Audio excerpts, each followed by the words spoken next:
السلام علیکم ورحمۃ اللہ وبرکاتہ۔ بسم اللہ والصلاة والسلام علی رسول اللہ، اما بعد۔ عزیزان اسلام، توحید اور شرک، اتباع سنت اور بدعت، ان دونوں چیزوں کی وضاحت کے لیے میں یہ ویڈیو آپ کے سامنے پیش کرتا ہوں۔ اللہ رب العالمین کا حکم ہے کہ اے لوگو، ایک اللہ کی عبادت کرو، اس کے ساتھ کسی کو شریک نہ کرو، اور اللہ رب العالمین کے علاوہ کسی اور کی عبادت نہ کرو۔ صرف اللہ کو پکارو، غیر اللہ کو نہ پکارو۔ اللہ سے دعا کرو، غیر اللہ سے دعا نہ کرو۔ اللہ کے علاوہ کسی اور سے دعا کرنا، کسی اور کو اپنے مشکل میں پکارنا، کسی اور سے فریاد کرنا، کسی اور سے استغاثہ کرنا، یہ وہ شرک ہے جو آپ کو ہمیشہ ہمیشہ کے لیے جہنم میں ڈال دیتا ہے۔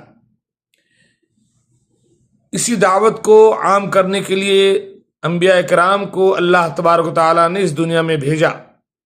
اللہ رب العالمین کا ارشاد ہے، وَلَقَدْ بَعَثْنَا فِي كُلِّ أُمَّةٍ رَسُولًا أَنِ اعْبُدُوا اللَّهَ وَاجْتَنِبُوا الطَّاغُوتَ۔ ہم نے ہر قوم میں ایک رسول بھیجا، ان کا یہ پیغام تھا کہ اے لوگو، اللہ کی عبادت کرو اور طاغوت کی بندگی سے بچو، یعنی شرک نہ کرو۔ وَمَا خَلَقْتُ الْجِنَّ وَالْإِنسَ إِلَّا لِيَعْبُدُونَ۔ ہم نے جنوں اور انسانوں کو صرف اپنی عبادت کے لیے پیدا کیا۔ عبادت کی جتنی قسمیں ہیں صرف اور صرف اللہ رب العالمین کے لیے صرف کی جائیں گی، اسے کسی اور کے لیے صرف کرنا یہ شرک اکبر ہے۔ عبادات میں جو دعا ہے یہ سب سے بڑی عبادت ہے۔ صحیح حدیث ہے، اللہ کے نبی صلی اللہ علیہ وسلم نے فرمایا، الدعاء هو العبادہ، دعا ہی عبادت ہے۔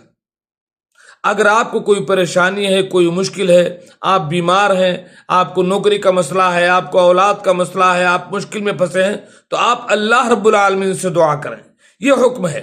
اگر وہی مشکل آپ غیر اللہ سے کریں گے، کسی قبر والے سے، کسی بت سے، کسی پتھر سے، کسی درخت سے، تو یہی شرک اکبر ہو جائے گا۔ تو بہت سارے لوگوں کو مغالطے میں ڈالتے ہیں اور یہ کہتے ہیں کہ بھائی، کچھ لوگ کہتے ہیں کہ غیر اللہ سے مانگنا شرک ہے، حالانکہ وہ جو ہے دکاندار سے روٹی مانگتے ہیں، اپنی اماں سے کھانا مانگتے ہیں، لوگوں سے چندہ مانگتے ہیں، تو وہ بھی تو شرک کرتے ہیں۔ اللہ کے بندو، اس طرح سے لوگوں کو بیوقوف بنا رہے ہیں۔ بھائی، جو چیز انسان کے بس میں ہے وہ چیز اس سے مانگنا شرک نہیں ہے۔ آپ ہمیں اپنی گاڑی پر بٹھا لیں، آپ ہمیں 10 روپیہ دے دیں، آپ ہمیں جو ہے دوا دلوا دیں، تو یہ آپ کے بس میں ہے، یہ اسباب کی دنیا ہے اور ایسا کرنا چاہیے۔ یہ چیز شرک نہیں ہے۔ شرک کیا ہے؟ آپ جو چیز سامنے والے کے بس میں نہیں ہے، جو اس کے اختیار میں نہیں ہے، جو صرف اللہ رب العالمین کا اختیار ہے، اللہ رب العالمین کی اتھارٹی، وہ آپ اللہ کو سے بھی اور اس سے بھی مانگتے ہیں، یا اللہ کو چھوڑ کر کے اس سے مانگتے ہیں۔ اولاد عطا کرنا اللہ رب العالمین کی اتھارٹی ہے، شفا دینا اللہ رب العالمین کی اتھارٹی ہے، مشکل حل کرنا اللہ رب العالمین کی اتھارٹی ہے۔ تو سامنے والا اگر زندہ ہے، اس کام کے کرنے پر قادر ہے، تو آپ اس سے وہ کام کروا لیں۔ لیکن اگر جو کام آدمی نہیں کر سکتا، جو اس کے بس میں نہیں ہے، یا آدمی مر چکا ہے، یا وہ سامنے موجود ہی نہیں ہے، ایسے وقت میں اللہ رب العالمین کو چھوڑ کر کے اس سے مدد مانگنا یہ شرک ہے۔ آپ کہیں گے نہیں، قبر والے بھی قادر ہیں، وہ فلاں ولی اور جو ہے صالحین بھی مشکل کشا ہیں، وہ بھی اولاد دے سکتے ہیں، وہ بھی شفا دے سکتے ہیں۔ تو میں آپ کو بتاتا ہوں کہ قرآن کیا کہتا ہے۔ اللہ رب العالمین کا ارشاد ہے، وَالَّذِينَ تَدْعُونَ مِن دُونِهِ مَا يَمْلِكُونَ مِن قِطْمِيرٍ، اور جنہیں تم اللہ رب العالمین کے علاوہ پکارتے ہو، وہ کھجور کے چھلکے کے اوپر جو جھلی ہے نا، اس کی بھی طاقت نہیں رکھتے، اور آپ ان کو ان سے اولاد مانگتے ہو، آپ شفا مانگتے ہو؟ اللہ رب العالمین نے فرمایا یا ایھا الناس ضرب مثل فاستمعوا لہ، اے لوگو ایک مثال بیان کی جا رہی ہے، سنو. ان الذین تدعون من دون اللہ، جن کو بھی تم اللہ کے علاوہ پکارتے ہو، لن یخلقوا ذبابا، وہ ایک مکھی نہیں بنا سکتے، وَلَوِ اجْتَمَعُوا لَهُ، سارے کے سارے جمع ہو جائیں پھر بھی ایک مکھی نہیں بنا سکتے. وَإِن يَسْلُبْهُمُ الذُّبَابُ شَيْئًا، اور اگر مکھی ان سے کوئی چیز چھین لے، لَا يَسْتَنْقِذُوهُ مِنْهُ، تو اس سے وہ واپس نہیں لے سکتے. ضعف الطالب والمطلوب، طالب اور مطلوب دونوں کمزور ہیں. جو دعا کر رہا ہے وہ بھی، جس سے دعا کیا جا رہا ہے وہ بھی کمزور ہے. اللہ رب العالمین کے علاوہ کسی اور سے ہمیں دعا نہیں کرنی ہے. یہ لوگ کسی چیز پر قادر نہیں ہیں. کھانا دے سکتے ہیں، پیسہ دے سکتے ہیں، گاڑی پر بٹھا سکتے ہیں، اس سے منع نہیں کیا جا رہا ہے. لیکن آپ انہیں مشکل میں پکاریں، آپ ان سے اولاد مانگیں، آپ ان سے شفا مانگیں، آپ انہیں عالم الغیب سمجھیں، آپ انہیں دنیا کا مالک و مدبر سمجھیں، اللہ رب العالمین کی خدائی میں برابر کا حقدار سمجھیں. یہ سب کھلا ہوا شرک ہے. خود اللہ کے نبی صلی اللہ علیہ وسلم سے کہلوایا جا رہا ہے قل انما ادعو ربی ولا اشرک بہ شیئا، آپ کہہ دیجئے کہ میں دعا میں اپنے رب سے کرتا ہوں، پکارتا ہوں میں اپنے رب کو، ولا اشرک بہ شیئا، میں ولا اشرک بہ احدا، اور اس کے ساتھ میں کسی کو شریک نہیں کرتا. یعنی اللہ رب العالمین سے دعا نہ کر کے کسی اور سے دعا کرنا یہ شرک ہے. تو بھائی میں اللہ سے دعا کرتا ہوں، میں شرک نہیں کرتا. اگر آپ غیر اللہ سے دعا کرتے ہیں تو آپ شرک کرتے ہیں. اللہ کے نبی سے کہلوایا جا رہا ہے قل انی لا املک لکم ضرا ولا رشدا، آپ کہہ دیجئے کہ میں تمہارے لیے نہ کسی نقصان کا مالک ہوں نہ نفع کا. نبی سے کہلوایا جا رہا ہے کہ آپ کہہ دیجئے کہ میں تمہارے لیے نفع نقصان کا مالک نہیں ہوں، یہ سب اللہ مالک ہے. پھر آپ نبی کو پکاریں، ولی کو پکاریں، حجویری کو پکاریں، خواجہ معین الدین کو پکاریں، یہ سارا کا سارا شرک ہے. قل انی لن یجیرنی من اللہ احد، آپ کہہ دیجئے مجھے اللہ سے کوئی نہیں بچا سکتا. ولن اجد من دونہ ملتحدا، اور اللہ سے ہٹ کر کے میں کوئی پناہ نہیں پاؤں گا. کہاں پناہ ڈھونڈتے ہو آپ اللہ کو چھوڑ کر کے؟ اللہ کے نبی صلی اللہ علیہ وسلم نے ایک بار حضرت عبداللہ ابن عباس کو نصیحت کی اور فرمایا یا غلام انی اعلمک کلمات، اے میرے بچے میں تمہیں چند باتیں سکھا رہا ہوں، سنو. احفظ اللہ یحفظک، اللہ کے حقوق کی حفاظت کرو، اللہ تمہاری حفاظت کرے گا. احفظ اللہ تجدہ تجاہک، اللہ کے حقوق کی حفاظت کرو، اللہ کو اپنے سامنے پاؤ گے. وَإِذَا سَأَلْتَ فَاسْأَلِ اللَّهِ، جب سوال کرنا ہو تو اللہ سے سوال کرو. وَإِذَا اسْتَعَنْتَ فَاسْتَعِنْ بِاللَّهِ، جب مدد مانگنی ہو تو اللہ سے مدد مانگو، غیر اللہ سے نہیں. البتہ کچھ چیزیں ایسی ہیں جو قرآن و سنت سے ثابت ہیں، جن کے ذریعے سے ہم اللہ سے مدد لے سکتے ہیں. جیسے اللہ رب العالمین کے نیک ناموں کا وسیلہ بنا لیں. اے اللہ رب العالمین تو رزاق ہے، تو غفار ہے،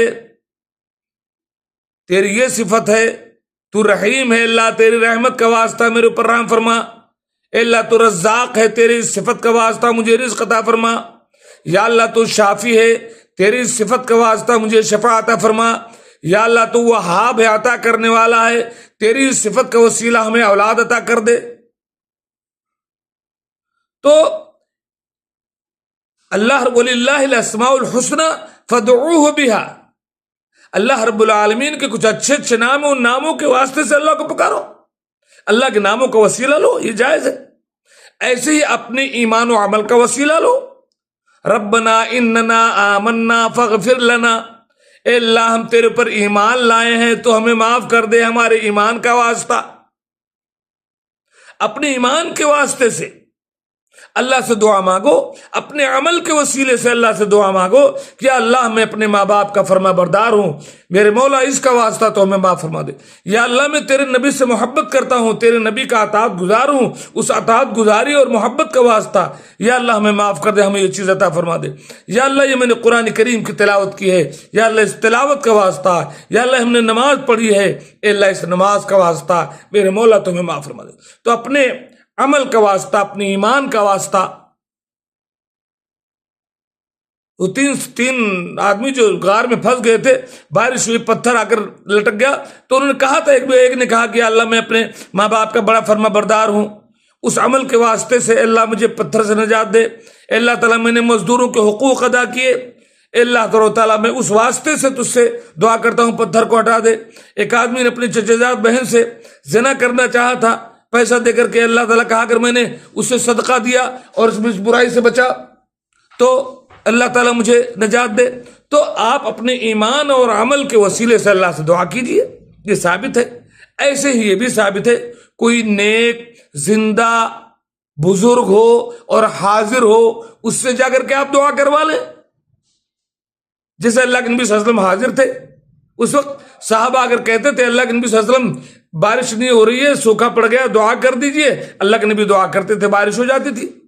تو اللہ کے نیک ناموں کا وسیلہ، اپنے ایمان اور عمل کا وسیلہ، نیک زندہ حاضر آدمی بزرگ کی دعا کا وسیلہ، اس کے علاوہ جو کسی اور کو پکارنا، اسے حاجت روا مشکل کشا سمجھ کر کے، یہ کھلا ہوا شرک ہے۔ ایسے ہی جب ہم یہ کہتے ہیں کہ دین میں نئی چیز بدعت ہے، جو چیز قرآن و سنت اور صحابہ سے ثابت نہیں ہے، ایسی کوئی چیز دین میں ملانا ثواب سمجھ کر کے، یہ تمام چیزیں بدعت ہیں، خرافات ہیں، کیونکہ اللہ کے نبی صلی اللہ علیہ وسلم نے فرمایا من احدث فی امرنا ھذا ما لیس منہ فہو رد، جو شخص ہمارے دین میں کوئی ایسی چیز ایجاد کرے جو اس میں سے نہیں، وہ رد ہے۔ آپ نے فرمایا ایاکم ومحدثات الامور، خبردار خبردار دین میں نئی چیزیں نکالنے سے بچو، فإن كل محدثۃ بدعہ، ہر نئی چیز بدعت ہے، وکل بدعۃ ضلالہ، ہر بدعت گمراہی ہے۔ ہم جب یہ کہتے ہیں تب یہ کچھ لوگوں کو دھوکہ دیتے ہیں اور کہتے ہیں دیکھو یہ لوگ کہتے ہیں ہر نئی چیز بدعت ہے۔ اللہ کے نبی کے زمانے میں گھڑی نہیں تھی، وہ بھی بدعت ہے۔ اللہ کے نبی کے زمانے میں چشمہ نہیں تھا، وہ بھی بدعت ہے۔ اللہ کے نبی کے زمانے میں لوگ فلائٹ پر نہیں بیٹھتے تو وہ بھی بدعت ہے۔ اللہ کے بندو دھوکہ نہ دو، ہم نے کبھی بھی گھڑی ثواب کے لیے نہیں پہنا، چشمہ ہم ثواب کے لیے نہیں پہنتے، اور جو ہے فلائٹ پر اس لیے نہیں بیٹھتے کہ اس میں ثواب ہے۔ یہ ضروریات ہیں ہماری۔ ہم یہ کہہ رہے ہیں کہ دین میں ایسی کوئی نئی چیز نکالو جس کو ثواب سمجھ کر کے کرو، ثواب سمجھ کر کے، جو اللہ کے نبی نے نہیں بتایا، ایسی تمام چیزیں بدعت ہیں۔ اللہ کے نبی صلی اللہ علیہ وسلم کی صحیح حدیث ہے، آپ نے فرمایا تھا من یعش منکم بعدی فسیرى اختلافا کثیرا، تم میں کا جو کوئی میرے بعد زندہ رہے گا وہ بہت سارے اختلافات دیکھے گا، فعلیکم بسنتی، تو میرے طریقے کو لازم پکڑنا، وسنت الخلفاء الراشدین المہدین من بعدی، اور میرے بعد خلفاء راشدین کے طریقے کو لازم پکڑنا۔ آپ بتاؤ کیا اللہ کے نبی صلی اللہ علیہ وسلم کا طریقہ تھا غیر اللہ کو پکارتے تھے، صحابہ کرام غیر اللہ سے مدد مانگتے تھے، خلفائے راشدین غیر اللہ سے مدد مانگتے تھے؟ آج جو تم نے دین میں بدعات، میلاد اور فاتحہ اور نہ جانے کیا کیا خرافات ایجاد کر رکھے ہیں، کیا اللہ کے نبی صلی اللہ علیہ وسلم یہ تمام چیزیں کرتے تھے؟ صحابہ کرتے تھے، یہ لوگ نہیں کرتے تھے۔ قرآن ہمارے لیے دلیل ہے، اللہ کے نبی صلی اللہ علیہ وسلم کی سنت ہمارے لیے دلیل ہے، صحابہ کا طریقہ ہمارے لیے دلیل ہے، اس کے علاوہ سب خرافات ہے۔ اللہ تعالیٰ ہمیں نیک عمل کی توفیق دے، آمین۔ والسلام علیکم ورحمۃ اللہ وبرکاتہ۔